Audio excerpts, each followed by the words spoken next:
Sungguh kami berterima kasih untuk anugerah-Mu, untuk lawatan-Mu, untuk perkenanan-Mu dalam setiap kehidupan kami. Bapa, kami mau mendengar kebenaran firman-Mu.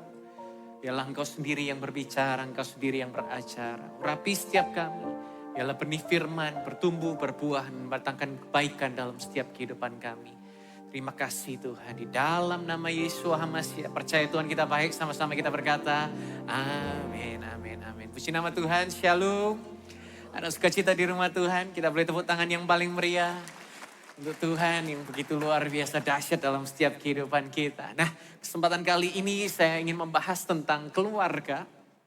Karena tema daripada bulan ini memasuki di bulan yang baru, bagaimana Tuhan merubah exchange, pertukaran.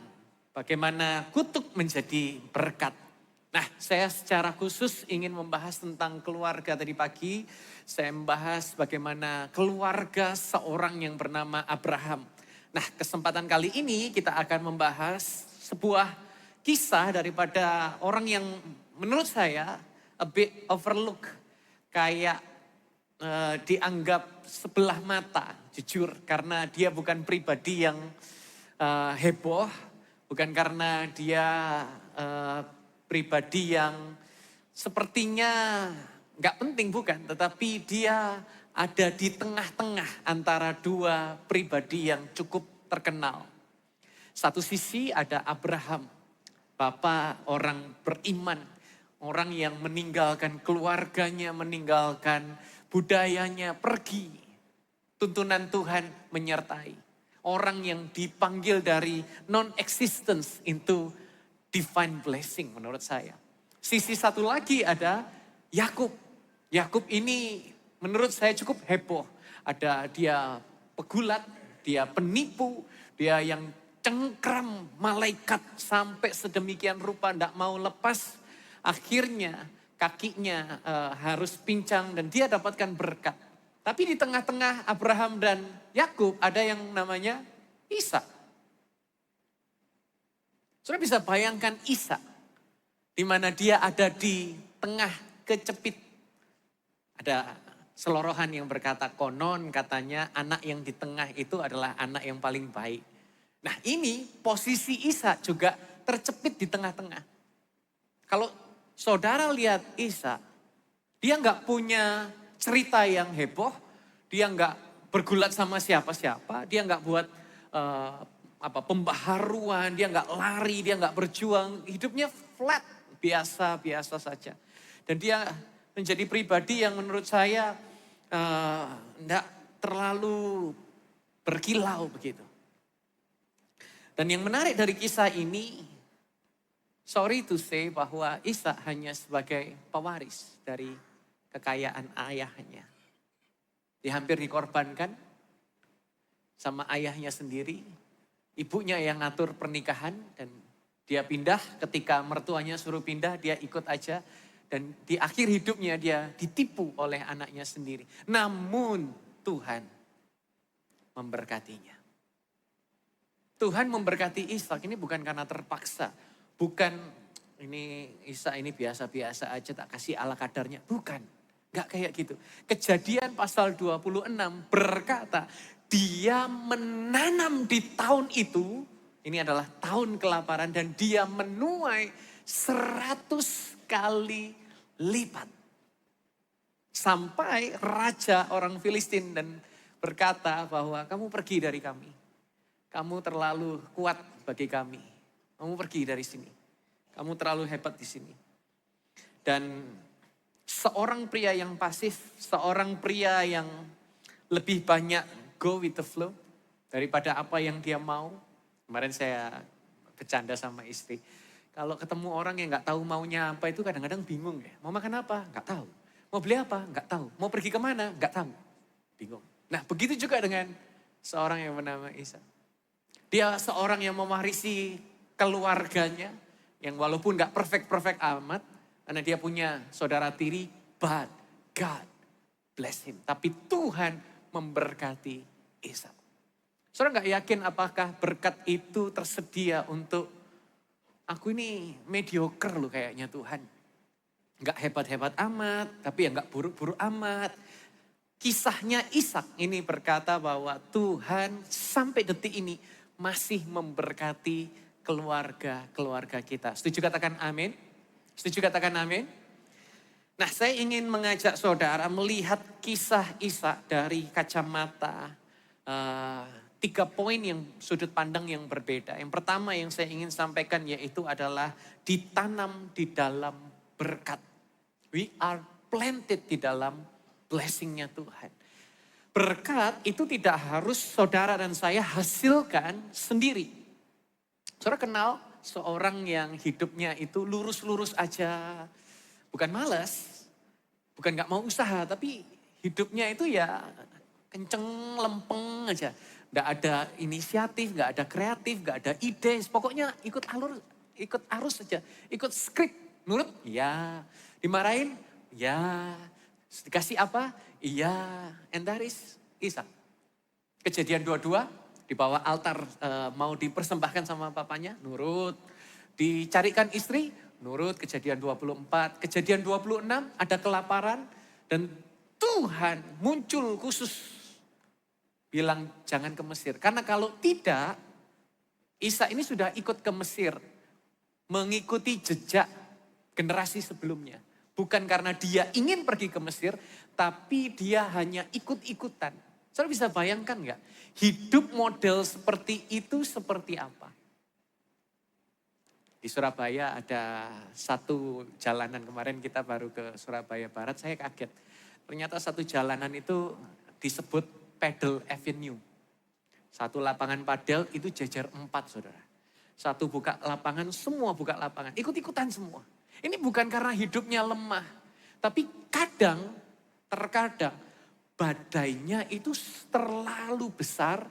Sampai sudah gak bisa mikir gimana bisa bertahan di hari yang berantakan semacam ini. Akhirnya saudara cuman ya sudah apa yang berhasil aku ikut-ikutan aja dah. Sudah enggak, bahasa Jermannya sumbut mikir. Orang berhasil apa? Sudah tak tiru saja. Daripada aku mikir, bikin-bikin sendiri, gagal juga pada akhirnya. Berapa dari saudara mungkin sedang ada di dalam fase persis seperti Ishak. Di mana saudara sedang kena badai, ini bukan badai yang tipis-tipis, badai yang mengubah kehidupan saudara. Dan sekarang saudara gak kepikiran lagi mau ngapain. Kenapa? Karena terlalu sibuk mempertahankan apa yang masih sisa. Dan Ishak tahu apa yang saudara alami. Dan saya mau bertanya, tahu gak saudara kalau berkat Tuhan itu tidak menuntut saudara untuk mengupayakan. Karena berkat Tuhan itu ada di dalam sebuah garis keturunan. Roma pasal yang ke-9 ayat yang ke-10 di sana dikatakan. Dan bukan hanya Sarah saja, tetapi juga Ribkah yang mengandung dari Ishak leluhur kita. 11. Sebab sebelum kedua anaknya dilahirkan dan melakukan sesuatu yang baik maupun yang jahat, supaya tujuan Elohim yang didasarkan pada pilihannya dapat diteguhkan bukan atas dasar perbuatan, tetapi atas dasar panggilan. 12. Maka dikatakan kepada Ribkah, anak yang lebih tua akan mengabdi kepada yang lebih muda. Amin, amin, amin, amin. Yang menarik di sini, Paulus menggunakan anak-anak Ishak sebagai ilustrasi. Bahwa berkat Tuhan itu bukan usahanya manusia. Tetapi menjadi aktif karena panggilan Tuhan dalam kehidupannya. Kisah Yakub, nanti saudara akan mendengar kisah Yakub di ibadah ketiga. Dari pagi Abraham, sekarang Ishak, nanti Yakub, ibadah keempat adalah Yusuf. Saya akan cerita beda keluarga, beda keadaan, beda situasi. Dan masing-masing punya pergumulannya sendiri-sendiri. Yakub, dia jelas gak layak mendapatkan berkat, tapi dia melihat ada berkat Tuhan bergerak melalui keluarga ini karena Tuhan yang sudah memutuskan. Kalau di Indonesia itu kita punya budaya tanah warisan, saudara. Berdasarkan garis keturunan. Seorang anak, misalnya saya anaknya Pastor Yusa, maka ketika nanti Pastor Yusa sudah pulang ke surga, maka otomatis diwariskan kepada anak-anaknya. Itu hukum yang berlaku di Indonesia. Seorang anak nggak perlu mengerjakan untuk dapat tanah itu. Dia sudah terima secara legal, secara otomatis sah apa yang punya papanya itu menjadi punya anaknya. Dia nggak perlu membuktikan nilainya untuk berhak mendapatkan nilai itu. Mereka menerima tanah karena mereka anaknya siapa. Bukan karena apa yang mereka kerjakan. Tapi karena siapa yang melahirkan mereka. Baru setelah dapat, akhirnya mereka have to do something about the land gitu kan. Begitu juga dengan berkat dari Tuhan. In Christ, di dalam Kristus saudara ini ada dalam garis keturunan. Waktu saudara paham ini, maka ini bukan lagi sebagai teologi, sebagai pemahaman, tetapi kita menghidupi sebagai anak. Kita ditanam di dalam berkatnya Tuhan. Bukan karena kita layak, tapi karena saudara adalah anak-anak Elohim. Jadi hari ini siapapun saudara, ketahui bahwa engkau berhak untuk terima berkat Tuhan. Setuju katakan amin. Dan katakan di ayat tadi bahwa anak yang lebih tua akan mengabdi kepada yang lebih muda. Maksudnya seperti apa? Maksudnya di sini adalah di mana Kristus yang menjadi sulung dari antara semua kita tidak mengindahkan apa yang harusnya dia layak dapat, tapi dia malah memberi dirinya berada di atas kayu salib sehingga berkat yang harusnya Kristus terima adalah menjadi bagian dalam kehidupan saudara dan saya. Itu alasan kenapa tadi di ayat 12 dikatakan anak yang lebih tua akan mengabdi kepada yang lebih muda. Ini gambaran daripada Kristus rela memberikan dirinya sehingga kita yang miskin diperkaya. Kita yang terima kutuk menerima kebangkitan. Kita yang hina menjadi layak karena Kristus berada di atas kayu salib. Maka dari itu kita dipanggil di dalam berkat Tuhan. Ditanam di dalam berkat Tuhan. Yang kedua yaitu adalah pressure. Ketika orang menerima berkat, itu ternyata ada tekanannya tersendiri. Berkat itu bertahan melewati apa yang saudara nggak bisa kendalikan. Sekarang kita masuk dalam bagian hidupnya Ishak yang horor menurut saya. Kejadian 26, tiba-tiba satu negeri kelaparan.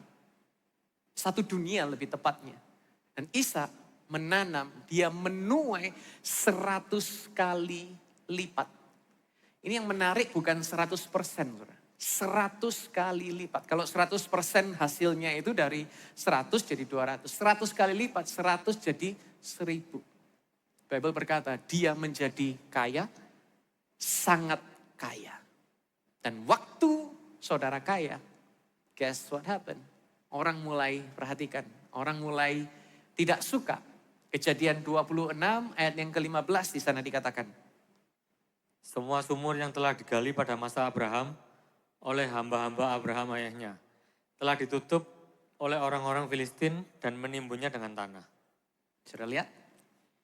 Sumur yang dibangun sama ayahnya semuanya disumbat. Tanah yang sudah dikerjakan sama generasi sebelumnya dirusak. Diusir, kau sudah bisa bayangkan. Sementara ini masa-masa paceklik, masa-masa sulit, bukannya malah ditolongi, malah dihambat, malah disumbat, malah dirusak. Sementara mereka lihat Ishak diberkati menjadi sangat kaya dengan begitu luar biasa, mereka, orang-orang di sekitarnya ini malah memilih untuk nyumbat sumber air, sumber kehidupan, merusak tanah yang sudah dikerjakan sebelum-sebelumnya. Bukan diselebrate loh saudara. Dirusak, disumbat. Tadinya baik-baik, tadinya hidupnya tenang, tadinya berkat berlimpah. Tiba-tiba hidupnya diwalik sama keadaan. Sumur yang dibangun tiba-tiba kering. Hari gini mau bangun sumur saja dengan teknologi Teknologi hari ini saja sulit, saudara. Ketemu sumber saja sulit. Apalagi zaman Bible itu. Semua pakai manual. Lalu apa yang terjadi sama Ishak? Dipersekusi, dibuat sulit hidupnya. Apa yang diperbuatnya? Dia nggak balas. Dia nggak teriak. Dan dia juga tidak menyerah. Disumbat, dia pindah. Kali lagi. Disumbat lagi, dia pindah lagi. Dia gali lagi, dan lagi, dan lagi, dan lagi. Saya pernah cerita sumur ini beberapa waktu lalu. Nanti saudara bisa cek di video yang ada di YS Media. Ada 3 sumur di sana. Sumur yang pertama disebut Esek. Adalah perselisihan. Dia pindah ke sumur yang kedua, yaitu adalah Sitna. Di mana dia sebut sumur itu adalah perlawanan. Baru sampai sumur yang ketiga, dia sebut sumur itu adalah Rehobot. Rehobot artinya apa? Enlargement, perbesaran, sebuah ruang yang diperbesar sama Tuhan. Kenapa saya cerita ini kepada saudara? Karena saya nggak tahu sumur apa yang sedang saudara gali hari ini. Apakah saudara sedang ada perselisihan? Apakah saudara sedang alami perlawanan? Saya nggak tahu berapa kali sumur yang menjadi sumber dalam hidup saudara dirusak, disumbat. Tapi yang saya tahu hari ini, yang Tuhan suruh saya sampaikan kepada saudara adalah berkat Tuhan tidak bergantung kepada sumur yang disumbat. Gak peduli berapa kali sumur saudara, source saudara disumbat. Tetap kita punya Tuhan yang sanggup untuk memberkati saudara. Kenapa? Karena berkat Tuhan itu tidak terletak kepada sumber yang dibuntu. Berkat Tuhan itu ada pada lokasi yang Tuhan sendiri tunjukkan. Galinya di sini ya. Dan dari sana muncullah sumber-sumber yang baru. Ini alasan kenapa Bible berkata kepada saudara bahwa sebab 7 kali orang benar jatuh, dia akan tetap bangkit lagi. Kenapa? Karena Tuhan sendiri yang menunjukkan kemana kita harus melangkah, apa yang harus kita lakukan. Dan Tuhan sendiri yang akan menyediakan sumber di dalam setiap kehidupan saudara dan saya. Kejadian 26 ayat 24 di sana dikatakan. Dan pada malam harinya Yahweh menampakkan diri kepadanya dan berfirman, Akulah Elohim Abraham, ayahmu. Janganlah takut, karena aku menyertai engkau. Aku akan memberkati engkau dan membuat keturunanmu menjadi banyak karena Abraham, hambaku. Saudara lihat, setelah semua badai, puting, beliung, semua yang dialami seorang Ishak, kelaparan, malapetaka, disumbat, dirusak, dan lain segala macam seasons of life, tiba-tiba Tuhan muncul. Kalau saudara teliti, waktu saya baca ini, Tuhan kenapa kok gak munculnya di awal? Ada yang pernah bertanya begitu sama Tuhan? Kenapa kok Tuhan itu baru muncul setelah kelaparan? Setelah sumurnya dirusak, disumbat. Setelah Isa harus pindah dari satu ke tempat yang lain, tempat yang lain. Setelah itu Tuhan datang dan dia berkata, do not be afraid, janganlah takut.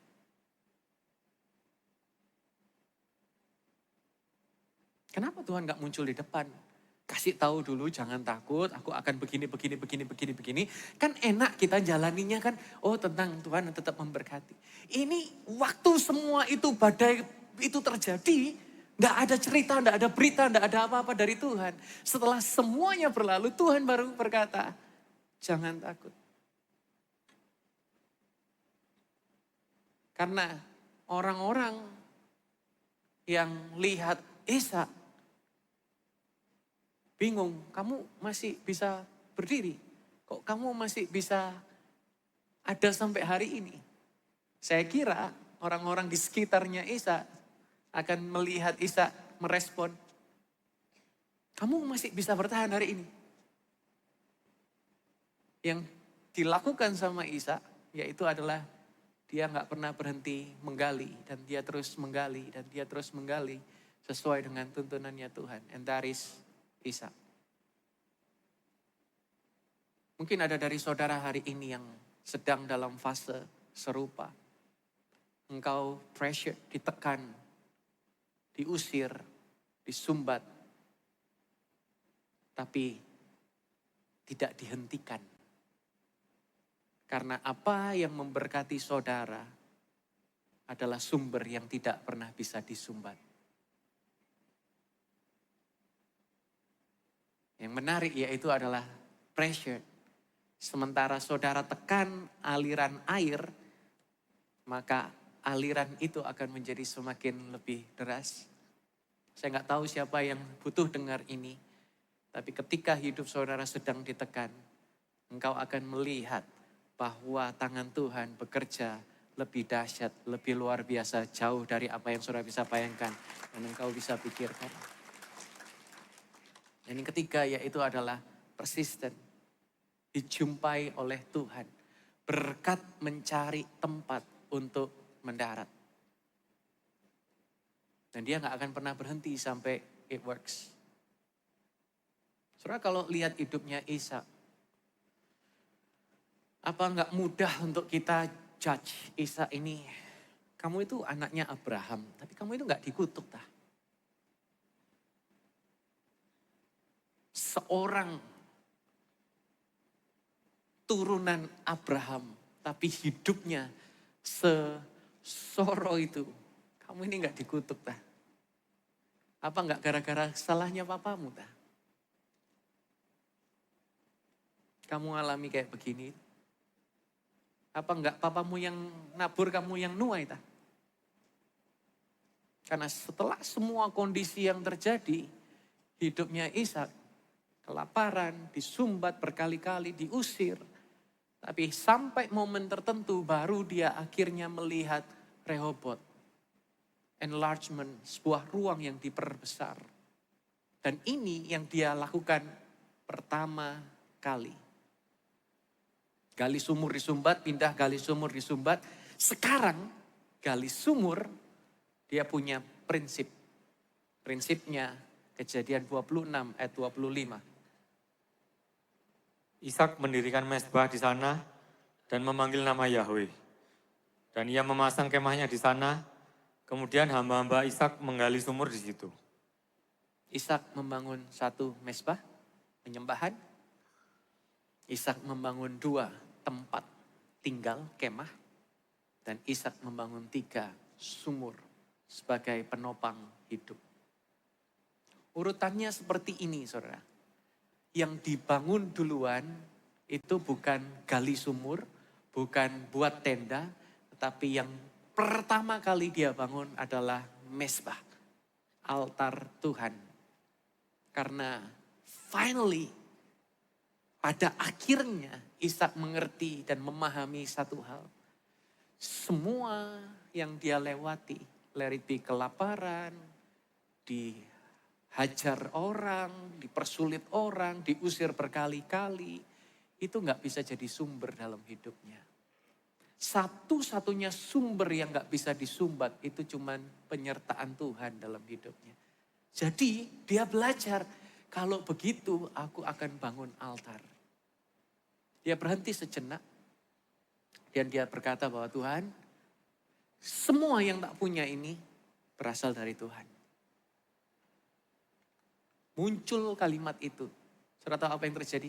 Di momen itu Ishak bukan lagi hanya anaknya Abraham. Imannya itu ndak nunut. Di momen ini, perhatikan ini dalam. Di momen ini Ishak muncul imannya sendiri. Karena di momen ini dia mengenal perjumpaannya sendiri sama Tuhan. Dia punya altarnya sendiri. Ada perbedaan yang sangat teramat besar antara iman yang diwarisi dengan iman yang dialami sendiri. Iman yang diwarisi itu seperti apa? Saudara tahu tentang Tuhan seperti apa karena orang tua. Diceritain orang tua. Saudara tahu Tuhan seperti apa karena kata orang, kata pastor, kata pembimbing rohani. Ishak sampai di situ itu seperti seperti cerita Sunday School. Tapi setelah Ishak melewati tengah-tengah kelaparan, sumur disumbat, dia nggak bisa kendalikan outcomes yang dia harusnya dia mau dapatkan dan dia nggak bisa lakukan apa-apa tentang itu. Dan di situ finally dia akhirnya tahu siapa Tuhan. Dia kenal siapa Tuhan yang dia jumpai. Dia nggak tahu Tuhan dari kata ayahnya. Tapi dia mengalami Tuhan melalui perjumpaan pribadi. Pertanyaan saya, saudara sudah punya belum altar saudara sendiri? Atau saudara masih hidup di atas altarnya orang lain? Ini bukan tuduhan, tapi ini sebuah invitation. Karena berkat itu tidak akan berhenti mencari saudara. Berkat itu nunggu saudara berhenti dan membangun altar. Setiap hari dalam kehidupan saudara dan saya. Karena saya percaya bahwa ini adalah sebuah perjalanan iman yang perlu kita bangun dalam kehidupan saudara dan saya. Bukan karena saudara tidak pernah tersumbat, tapi karena Tuhan tidak pernah berhenti untuk mengasihi saudara. Maka dari itu dibutuhkan kata yang ketiga adalah persisten.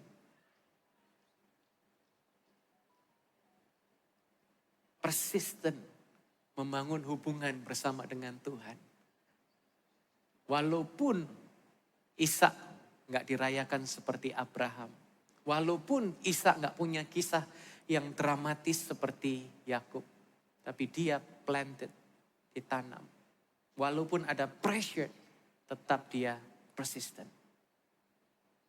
Hari ini yang dia dapat adalah kelaparan. Yang dia dapat adalah sumur yang disumbat. Berapa kali pindah here and there. Tetapi yang paling luar biasa, berkat yang terbaik yang seorang Ishak dapatkan adalah sebuah perjumpaan di dalam kegelapan bersama Tuhan. Dan akhirnya dia diberkati. Bukan karena dia yang paling kuat. Bukan karena dia yang paling punya iman. Tapi dia yang punya kesaksian yang orang lain gak ada yang tahu. Kalau ada dari saudara yang seperti Ishak hari ini, saudara bukan ada di dalam musim merintis. Tapi saudara sedang ada dalam musim bertahan. Saudara nggak sedang membangun sesuatu yang baru, tapi survive aja sulit. Untuk menjaga hidup saja sulitnya begitu luar biasa. Dan sumur-sumur disumbat. Perlawanan terus datang. Dan saudara mulai bertanya, Tuhan, apakah aku ini kena kutuk? Apakah gara-gara generasi sebelumku aku jadi alami kayak begini? Bahkan di Bible Petrus bertanya, dosanya siapa? Orang itu buta. Dosa dia, dosa ayahnya, dosa siapa? Kalau ada dari saudara hari ini yang merasa bahwa kenapa hidupku kok gini-gini amat? Izinkan saya berkata kepada saudara, you are not cursed. Saudara tidak alami kutuk. Kata yang Tuhan mau beri dalam hidup saudara hari ini adalah do not be afraid. Jangan takut. adalah respon yang Tuhan berikan kepada seorang yang quiet, diam. Tapi tetap dia terus persisten, membangun, bertahan dalam tekanan. Siapa dari saudara hari ini yang sedang alami masa-masa yang kelam? Sama seperti Ishak. Di tengah-tengah kelaparan, di tengah-tengah musim hidup yang paling pelik dalam kehidupannya, Tuhan bawa dia menabur. Dan yang ditabur, dia tuai 100 kali lipat. Saya bukan mau ngajak saudara untuk menabur dalam rumah Tuhan, enggak. Tapi Tuhan gerakkan saya untuk saudara melihat kisah ini sebagai refleksi daripada kehidupan kita. Selama ini yang kita bangun apa? Apakah kita sibuk bangun sumur terus? Cari satu sumur dari sumur yang lain, dari sumur yang lain.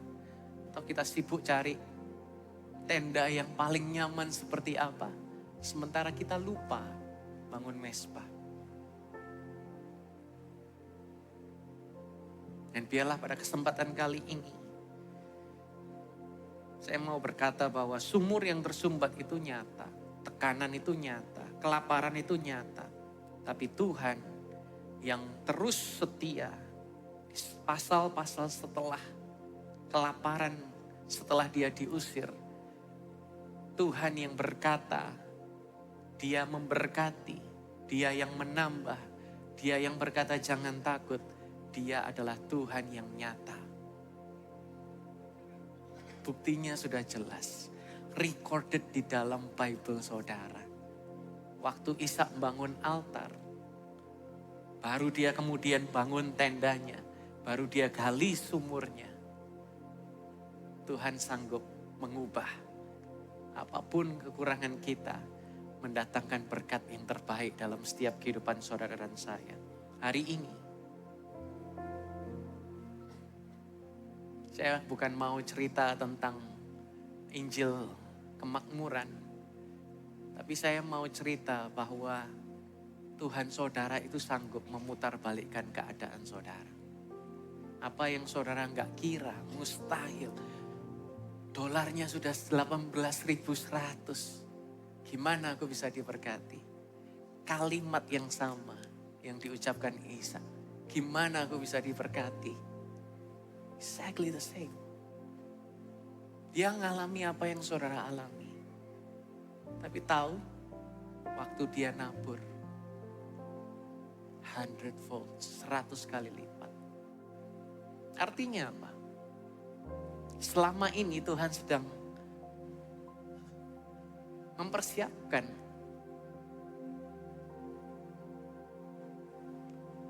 ketika kita alami kondisi satu dan kondisi berikutnya dan kondisi berikutnya. Tuhan sedang mempersiapkan kapasitas saudara untuk menerima 100-fold, 100 kali lipat dalam kehidupan saudara dan saya.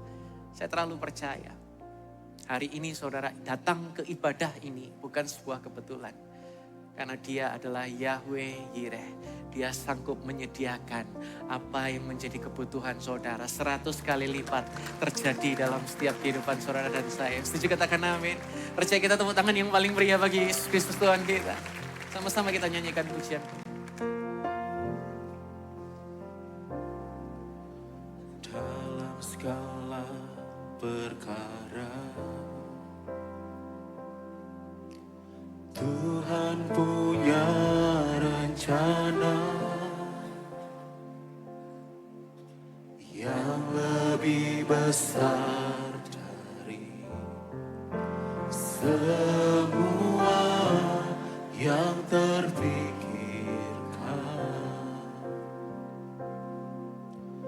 Apapun yang kau perbuat, tak ada maksud jahat. Sebab itu ku lakukan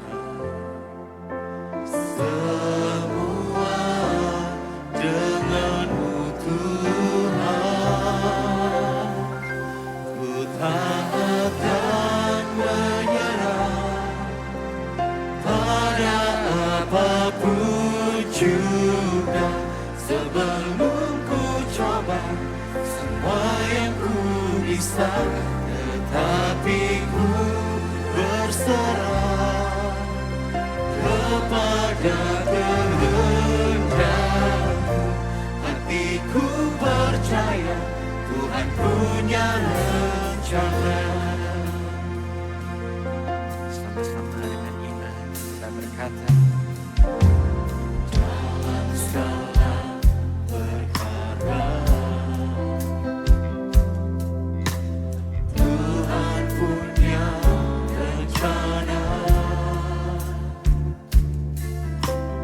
yang lebih besar dari semua yang terpikirkan. makasih Tuhan. Apapun yang kau perbuat, tak ada maksud jahat, sebab itu ku lakukan semua dengan Tuhan. Ku tak akan menyerah pada apapun juga. Selalu ku coba semua yang ku bisa, tetapi ku berserah kepada kehendakmu. Hatiku percaya Tuhan punya rencana. Sama-sama dengan iman kita bangkit berdiri. Percaya berkata, Tak akan menyerah pada apapun juga.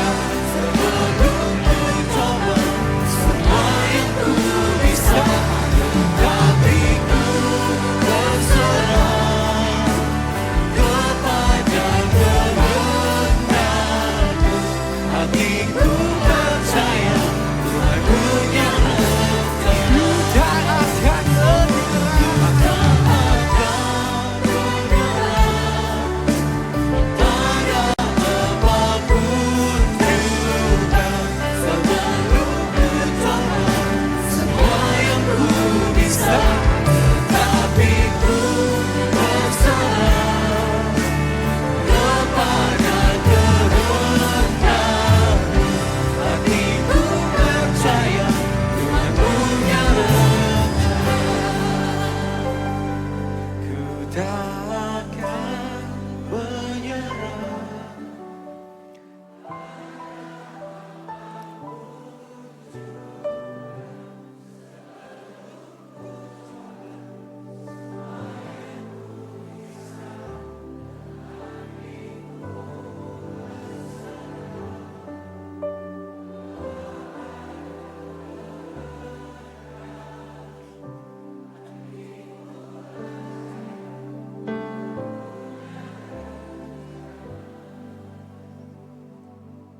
Kalau ada dari saudara hari ini yang seperti Ishak, gak banyak orang yang kenal, gak ada yang tahu, bahkan gak ada yang peduli. Ketahui Tuhan berkata, aku masih bersamamu.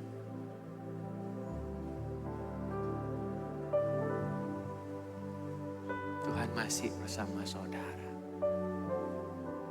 Sekalipun hari-hari ini adalah hari-hari yang mungkin bagi saudara adalah seperti kelaparan. Mungkin hari-hari ini adalah seperti perselisihan, pertikaian. Saudara harus berpindah dari satu tempat ke tempat yang lain. Karena engkau terus alami persoalan. Tapi pada waktu itu Yahweh menampakkan diri kepadanya dan berfirman, akulah Elohim Abraham ayahmu. Janganlah takut, karena aku menyertai engkau. Aku akan memberkati engkau dan membuat keturunanmu menjadi banyak karena Abraham hamba-Mu. Tahukah saudara, oleh karena anugerah Yesus, berkat Abraham itu sampai kepada saudara dan saya. Hari ini gak ada dari satupun saudara yang terlewat berkat. Tetapi setiap saudara diberkati dengan berkat-berkat yang dahsyat. Berkat-berkat yang jauh lebih dari yang saudara bayangkan dan engkau pikirkan. Tuhan memberkati engkau dan Dia menyinari engkau dengan wajahnya. Dia menyiapkan semuanya terjadi dalam kehidupanmu. Dan Dia menyinari engkau dengan kasih setianya yang tidak pernah berkesudahan. Sekarang bahkan sampai selama-lamanya. Terima berkat di dalam nama Yeshua HaMashiach. Yang percaya kita tepuk tangan yang paling meriah. Haleluya. Thank you Jesus.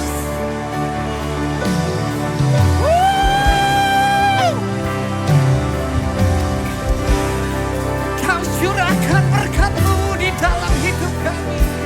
Mari masing-masing kita berdoa di dalam bahasa roh. Terima berkat Tuhan. Terima perkenanan Tuhan di dalam nama Yesus.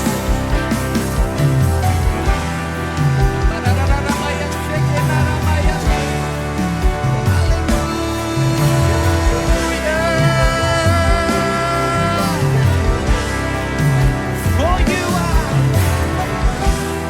worthy to be praised. Jesus, Jesus.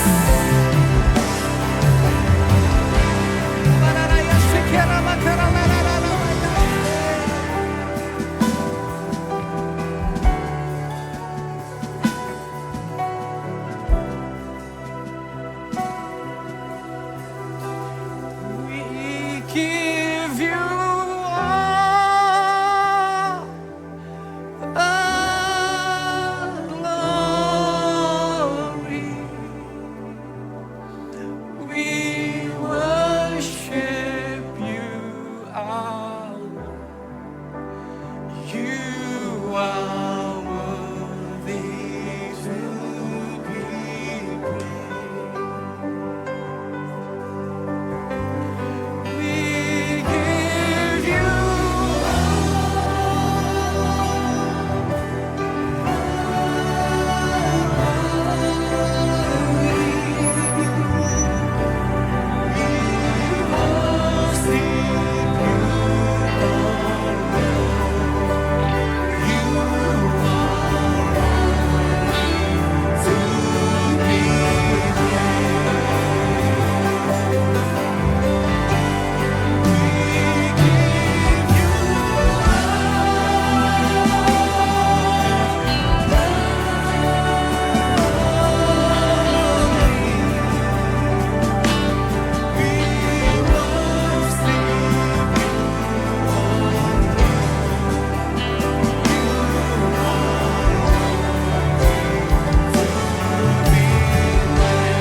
sembah Tuhan.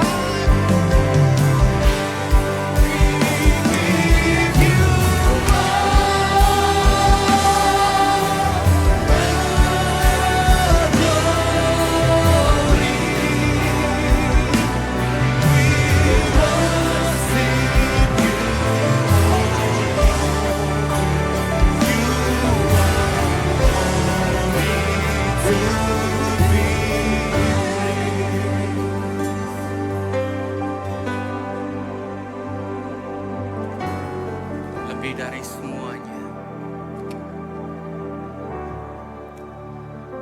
kami nggak bingung tentang sumber yang disumbat. Kami nggak mau bingung tentang kemah yang paling bagus. Tapi kami mau fokus bahwa mesbah Tuhan dalam setiap hidup kami harus hidup. Aku deklarasikan hari ini, lawatan Tuhan atas setiap anakmu, apapun yang mereka kerjakan, ada hikmat, ada marifat, ada berkat, ada kekuatan, ada penyertaan. Sekalipun di masa-masa kelaparan, kami punya Tuhan yang dahsyat. Kami punya Tuhan yang dahsyat. Sebab itu kami mengucapkan bahwa Engkau layak dipuji dan disembah. Sebagaimana Ishak diberkati, kami terima berkat Abraham. Sebagaimana Ishak ditolong, kami terima pertolongan Tuhan. Tidak ada satupun dari kami yang terlewat berkat, tapi kami jadi langganan mukjizat Tuhan di dalam nama Yesus Kristus. Terima kasih Tuhan, terima kasih.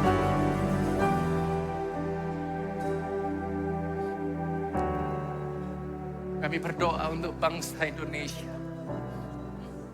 Kami tahu bahwa bangsa ini sedang dalam perlindungan Tuhan. Bangsa ini bangsa yang dicintai Tuhan. Kami berdoa untuk Pak Presiden. Kami berdoa untuk seluruh jajaran. Kami percaya negeri ini pulih, negeri ini bangkit, negeri ini akan melihat kemuliaan bagi nama Tuhan Yesus Kristus. Terima kasih Tuhan.